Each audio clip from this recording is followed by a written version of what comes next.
Welcome to Trivia Clips. Today we're cranking up the volume with Rage Against the Machine, a band that fused rock, rap, and rebellion into a sonic revolution. Are you ready to prove you're a true fan of Rage Against the Machine? Let's dive right into it. 1. Who is the lead vocalist of Rage Against the Machine? A. Zach De La Rocha. B. Tom Morello. C. Chris Cornell. Answer: A. Zach De La Rocha. Zach De La Rocha's intense delivery defined the band's sound. His lyrics tackled politics, social justice, and inequality. He brought fiery passion and urgency to every performance. Zach became a voice for the voiceless across generations. His style helped Rage build a devoted and global fan base. 2. Which instrument is Tom Morello famous for playing? A. Drums. B. Bass. C. Guitar. Answer: C. Guitar.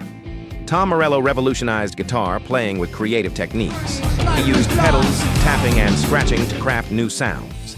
Many of his solos sounded like DJ scratches or machines. His innovative style became a signature of Rage's music. Morello is often considered one of rock's most inventive guitarists. 3. What is the title of Rage Against the Machine's debut album? A. Evil Empire. B. Rage Against the Machine. C. Battle of Los Angeles. Answer: B. Rage Against the Machine. Their 1992 debut album became an instant classic in rock history. It featured powerful tracks like Killing in the Name and Bomb Track. The album mixed metal riffs with rap vocals and political anger.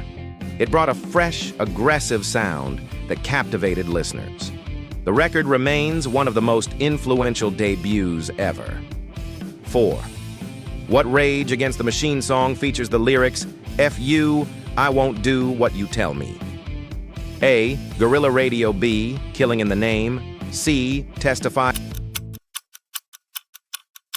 Answer: B. Killing in the Name. Killing in the Name became an anthem of protest and defiance. Its raw energy and explosive refrain sparked global controversy. The song criticizes police brutality and institutional racism. It remains a powerful symbol of rebellion to this day. Live performances often ended with extended intense versions. 5. Which album includes the song Bulls on Parade? A. Evil Empire. B. Renegades. C. The Battle of Los Angeles. Answer: A. Evil Empire. Released in 1996, Evil Empire cemented the band's political stance. Bulls on Parade featured a heavy groove and biting commentary. Tom Morello's guitar solo mimicked turntable scratches masterfully.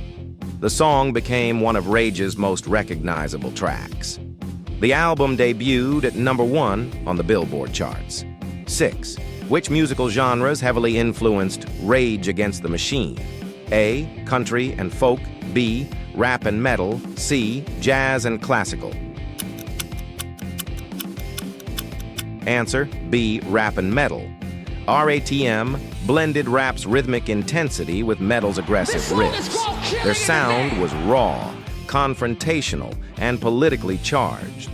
The fusion created a new genre known as rap metal. Bands across decades cite Rage as pioneers of the style. Their influence stretches across rock, hip-hop, and metal scenes. 7. What is the message of the song Guerrilla Radio? A. Party lifestyle. B. Political activism. C. Love and heartbreak. Answer: B. Political activism. Guerrilla Radio urges listeners to resist oppression and censorship. It criticizes corporate media and political manipulation sharply. The song's energy matched the band's reputation for activism. Its lyrics demand action rather than passive observation. It became a rallying cry for young activists worldwide. Great work so far. But can you handle even deeper cuts from Rage Against the Machine? Stay tuned for part 2. Let's keep raging on. Welcome back, rock rebels. Let's crank it up even louder with part 2 of our Rage Against the Machine trivia challenge. Ready to rage? Let's go. 8. What band did members of Rage form after Zach De La Rocha left? A. Audio Slave. B. Prophets of Rage. C. Soundgarden. Answer A. Audio Slave. After Zach's departure, the other members formed Audio Slave. They teamed up with Chris Cornell, former Soundgarden frontman. Audio Slave mixed hard rock with soulful, emotional vocals. It marked a dramatic shift from Rage's aggressive activism. Audio Slave found huge success, but had a very different tone. 9. What label released Rage Against the Machine's first album? A. Def Jam. B. Epic Records. C. Capitol Records. Answer B. Epic Records. Epic Records signed Rage when they were still underground. Their debut album's success far exceeded initial expectations. Epic allowed the band creative freedom despite their political edge. The relationship helped Rage reach massive global audiences. Their partnership resulted in several platinum-selling albums. 10. What famous protest did Rage stage during the 2000 Democratic National Convention? A. A silent protest. B. A free concert. C. A hunger strike. Answer B. A free concert. RATM organized a free protest concert near the DNC in 2000. Thousands attended to support their anti-establishment message. Police clashed with crowds, leading to arrests and controversy. The event reinforced Rage's image as politically fearless artists. It highlighted the power of music as a tool for resistance. 11. Which Rage album is made up entirely of cover songs? A. Evil Empire. B. Renegades. C. Battle of Los Angeles. Answer B. Renegades. Renegades honored the artists who inspired Rage's activism. The album features covers of hip-hop, punk, and classic rock. Songs like Renegades of Funk and How I Could Just Kill a Man stood out. It showcased Rage's ability to reinterpret and energize old anthems. Renegades became a favorite among hardcore fans. 12. What cause did Rage Against the Machine frequently support? A. Environmental conservation. B. Workers' rights and indigenous struggles. C. Space exploration. Answer B. Workers' rights and indigenous struggles.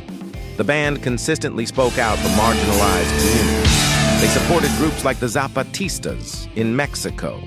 Their music highlighted issues of labor rights and social justice.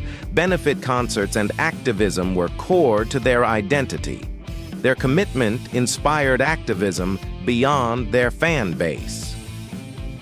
13. What is notable about Rage's 2009 performance at Reading Festival? A. It was their first acoustic set. B. They censored themselves on live TV. C. They refused to censor Killing in the Name. Answer C. They refused to censor Killing in the Name. During live broadcasts, they were asked to censor lyrics. Instead, they performed the explicit version uncensored and unapologetic. The defiant act thrilled fans and angered network executives. It reminded audiences of Rage's refusal to compromise their message. The performance became legendary in rock history. 14. What is Rage Against the Machine's political stance often described as? A. Libertarian. B. Anarchist and leftist. C. Conservative. Answer B. Anarchist and leftist. Their lyrics criticize capitalism, imperialism, and systemic oppression. They align with radical leftist and anarchist ideologies. Their message empowers grassroots movements and protest culture. Songs demand systemic change rather than superficial reforms. Their music remains a soundtrack for revolutionary spirit. Awesome job raging through the challenge. Whether you crushed it or discovered new facts, you're officially part of the Rage Against the Machine tribe. Don't forget to like, comment your favorite song, and subscribe for more electrifying rock trivia. See you next time.